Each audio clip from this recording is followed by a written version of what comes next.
gabi.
Magandang gabi at sumaati nawa ang kapayapaan.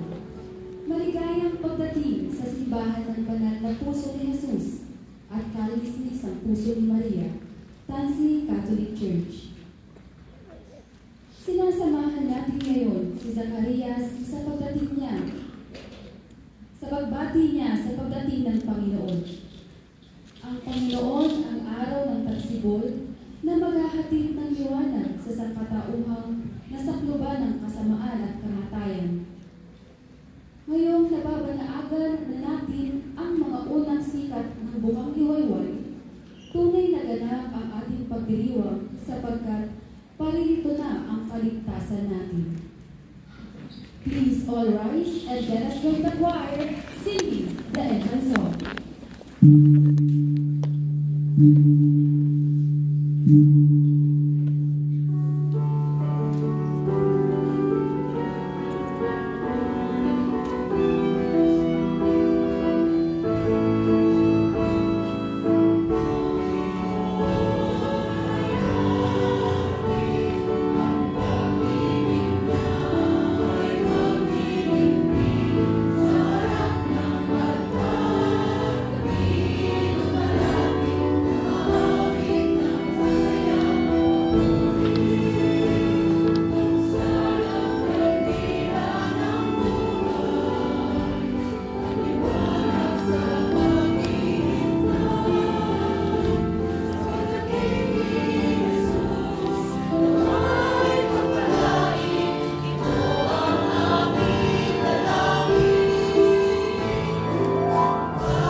Sa ngalan ng Ama at ng Anak ng Espiritu Santo, Amen. ang pagpapala ng ating Panginoong Jesucristo, ang pag-ibig ng Diyos Ama, at ang pagkakaisa ng Espiritu Santo, naway sa inyong lahat.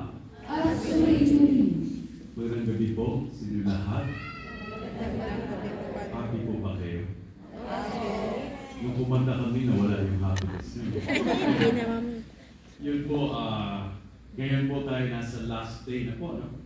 Last day na po tayo ng simbang gabi. Iba sa inyo nakadiretso, yung iba muntik na. Pero okay pa rin yan. Dahil ang mahalaga, yung ating mga puso, iaalay natin sa ating Panginoon sa Paskong darating. So, sa 25 sa Wednesday, kahit nagtatrabaho kayo, meron pa kayong wala, trabaho. Anyway, kahit nandun kayo sa trabaho nyo, Christmas pa rin. Isa-isip nyo ang mga mahal nyo sa buhay, ang pagkaisa natin sa lahat bilang mga Kristiyano dahil sa darating na Pasko. Yan po ang pinaka-mimithi natin, pinakahihintay. Ito ang resulta ng ating 9 days na simbang gabi. Si Kristo po. Hindi po yung regalo, pero siya ang the greatest gift that God the Father has given. So in this Eucharist, let us also ask the Lord. Manghingi tayo ng kapatawaran sa panahong we do not appreciate the presence of the Lord sa ating mga buhay.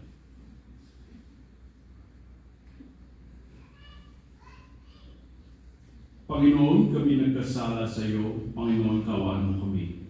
Panginoon, kaawaan mo kami. Kaya naman, Panginoon, ipakita mo na ang pag-ibig mong wagas. Kami ay lingapin at sa kahirapan ay iyong iligtas. Kawan tayo ng makapangyarihang Diyos, patawarin tayo sa ating mga kasalanan at patnubayan tayo sa buhay na walang hanggan. Amen.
Manalangin tayo. Ama namin makapangyarihan, niloob mong ang iyong salita na ibinalita ng anghel ay maging taong totoo sa sinapupunan ng mahal na Birhen. Ipagkaloob mong kaming sumasampalatayang siya'y ina ng Diyos ay matulungan niyang dumalangin sa iyo sa pamamagitan ng Jesucristo kasama ng Espiritu Santo magpasawalang hanggan. Amen.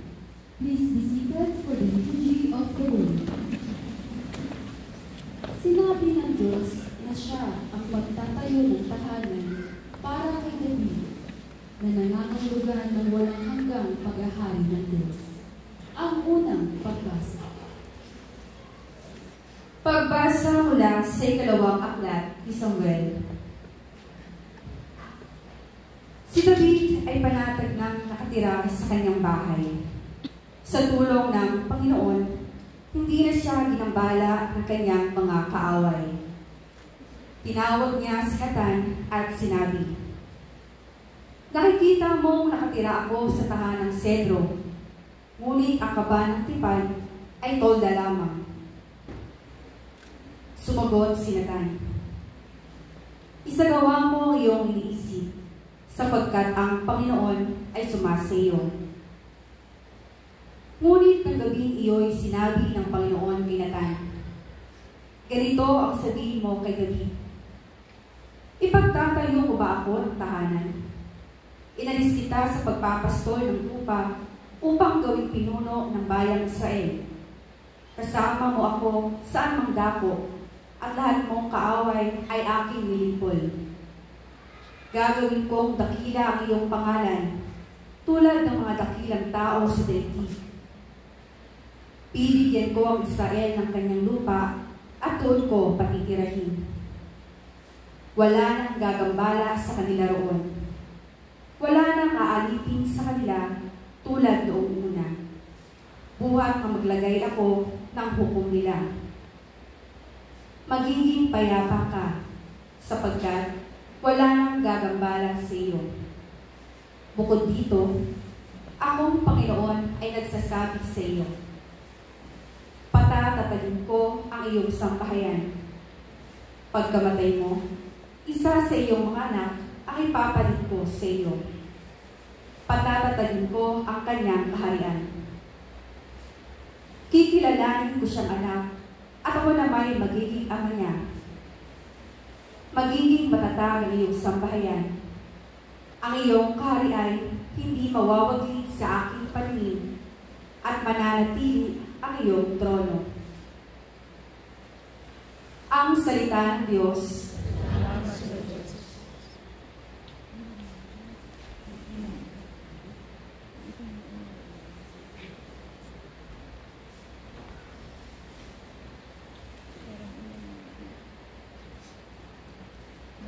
Para sa ating samong tugunan ng ating kong aawitin.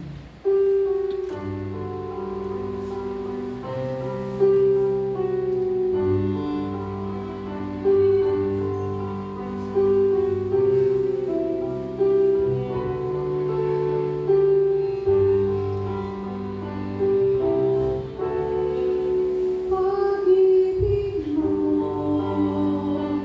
wala hangganin.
Please all rise for the proclamation of the Holy Gospel.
Sumayin niyo ang Panginoon. At sumayin rin. Ang mabuting balita ng Panginoon ayon kay San Lucas. Papuri sa iyo, Panginoon. Noong panahong iyon, napuspos ng Espiritu Santo si Zacarias na malihuan at nagpahayag ng ganito.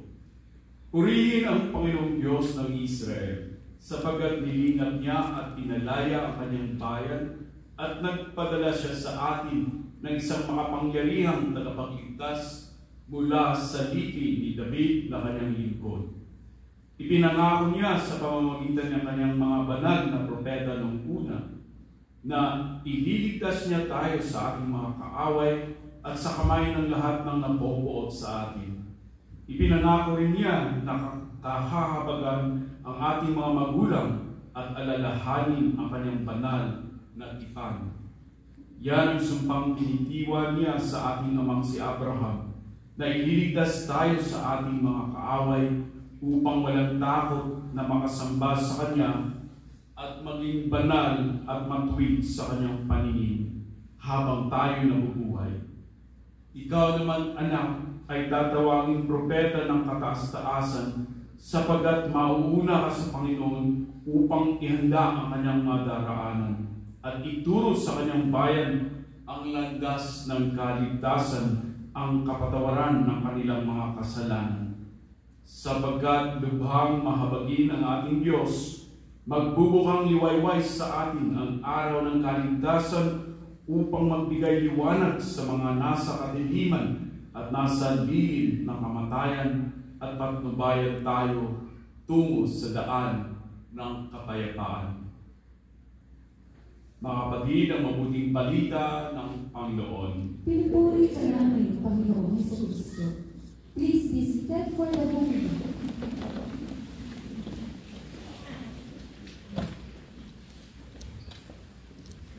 Magandang gabi ulit sa inyo lahat.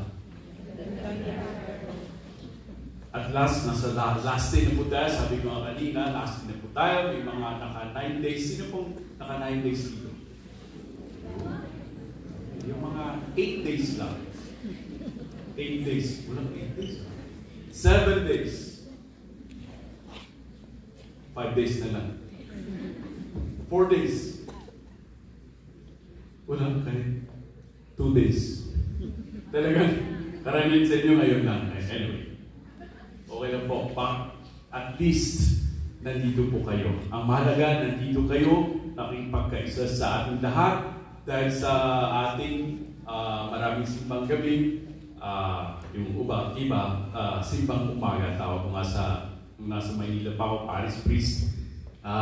Meron kaming Advent na misa, tapos biglang maging Christmas ang dating dahil may simbang gabi at may simbang umaga.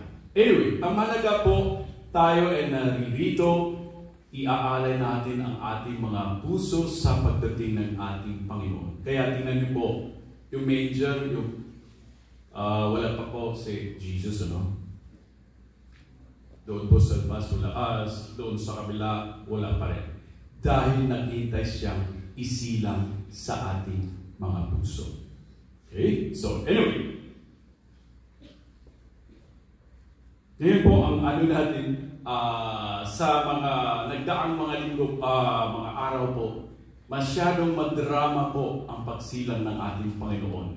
Kaya yung mga characters po, kung movie ang pinapanood natin, series po ito ng isang nobela, isang movie, nanonood tayo.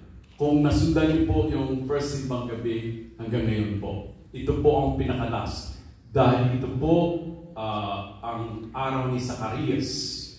Dahil ang pagbibigay ng Panginoon, ng Diyos Ama sa atin ni Jesus, ay hindi po yung basta-basta ibinigay na lang si Jesus sa mundo na isang binata na o malaking tao na kayang gawin ng Diyos yun.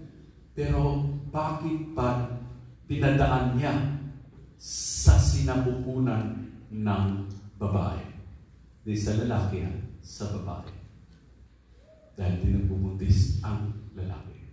Mukhang buntis na kami. Dahil sa beer. Bakit pa pinapadaan ng Diyos sa atin? Dahil na sobra-sobra ang pagmamahal ng Diyos sa atin na nakikiisa siya sa atin. Kanyang mga nilalang, tayong lahat po ay creatures of the Lord. Creatures of God. Yet, God the Father sent His Son. Diba? John 3:15 or 16. 15. God so loved the world. God so loved the world that He gave His only begotten Son, that whosoever believes in Him may not perish, but may have everlasting life. Grabe, ano? Anong pang klaseng pag-ibig ang gusto nyo makita sa Diyos?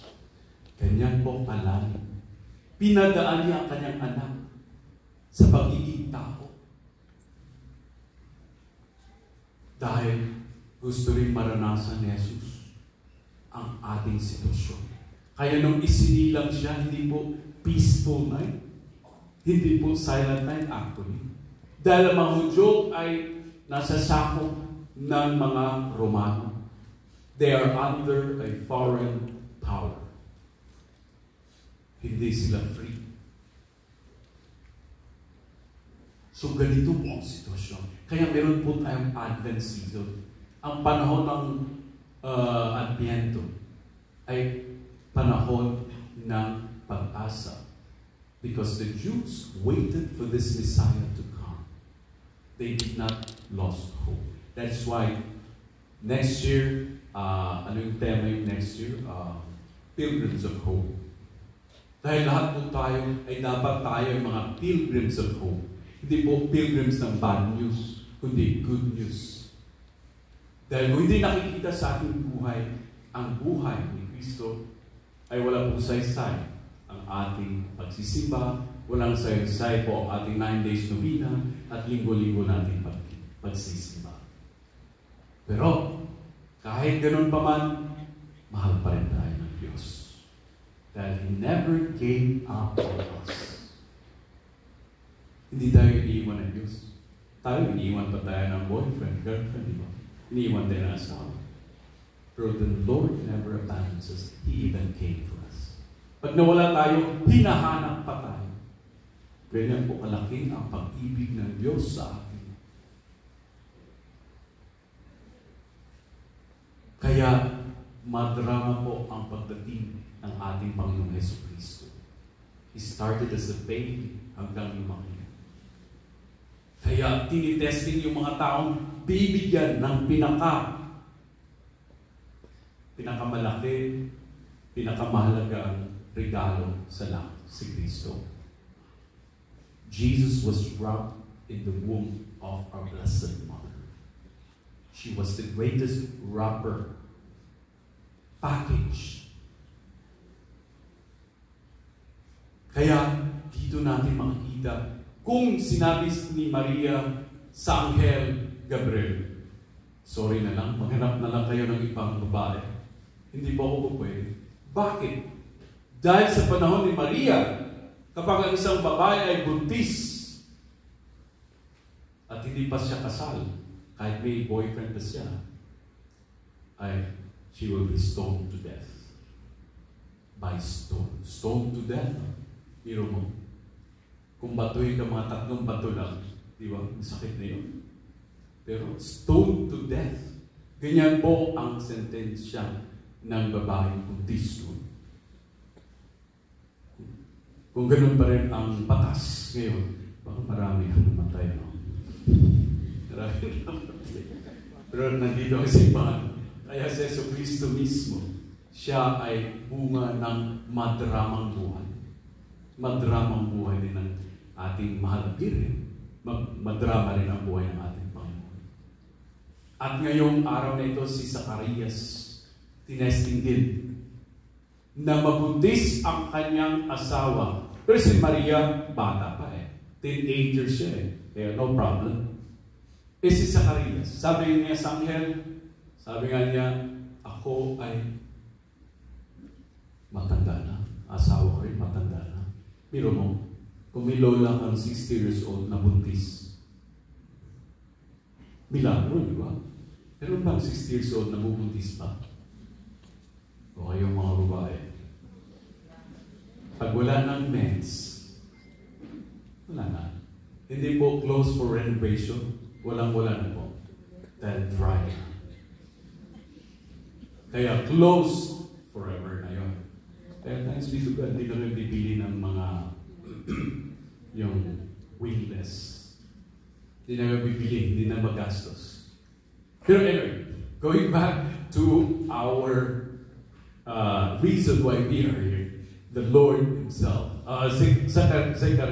Zacarias, ay napapasigaw sa tuwa rin si Zacarias. Dahil nung nagsabi siya na hindi siya maniniwala sa anghel, he doubted. Kaya siya'y napipi. Pansamantalang napipi.